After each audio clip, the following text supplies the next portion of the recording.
Today's the day I start taking off this plywood from the porch area. We have all our shingle work done, and everything that has to be done inside of there is done. All the tools removed. And now it's time to start taking off this plywood.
That's as far as I'm going to go today. I ran out of time. I got to head off to work.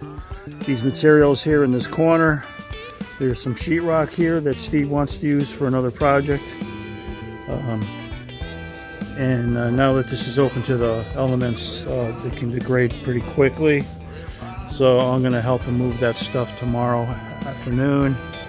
So what we have left here is that's a screen window. I had to cut a hole in the plywood to put in a air conditioner. We had some work being done on the porch during hot weather.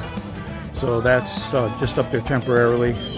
So I plan to take all these screens off, strip all the staples and all these little slats that are down in the bottom, because I have some cracks that I have to finish patching.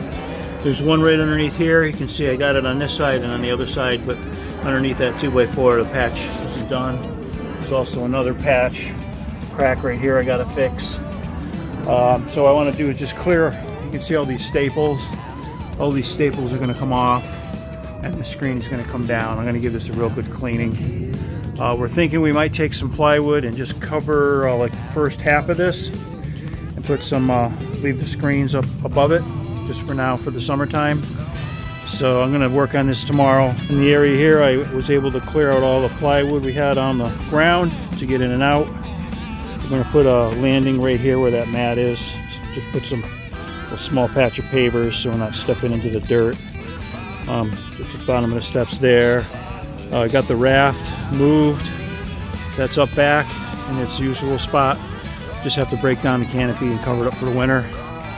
Still have this table over here that's got some odds and ends of materials that needs to get either cut up for firewood and move that table in the back in one of the sheds. So this area is in general been all cleaned up. So here's a look from the kitchen looking out onto the porch. See, now we're going to have a lot of light that's going to come in through these doors. I still have some cleaning up to do. So like I said, this corner here is full of materials Steve might want to use for another project. We have some sheetrock here and some odds and ends of plywood. Over here was the last remaining items on the porch. I still got to move. This is just buckets and stuff. These go out back. Vacuum cleaner and some more odds and ends. So just got a little more here to clean up. Here's those cracks I was telling you I got to fix. So I made it all the way to that board, and I couldn't get underneath there to clean that up. So there's a crack under there I gotta fix, and there's another one over here. The shingles are all set here. Steve weaved them in on this side here. There was a doorway that was pretty obvious that got covered up with shingles. So he weaved this in, so once it's painted, it'll look like it won't have that parting line where the door was. So these all set on the shakes in here. That's all done. Right now we don't have any screening on that, where that board is. So I don't want to take that off and let the cat comes out. Right now the cat can come out here and not escape. If I take that board out, he can. So tomorrow I'll finish this up, give you an update, show you the cleaned up look. Also up here we have our LED lights, so those can come out. Those ones that are hanging, those shop lights, those can go. We have regular pot lights up in them squares there that'll be sufficient for now. So those are coming down as well. Gonna clean this whole area up, and we got some dry weather coming up, so I get this all painted and looking nice.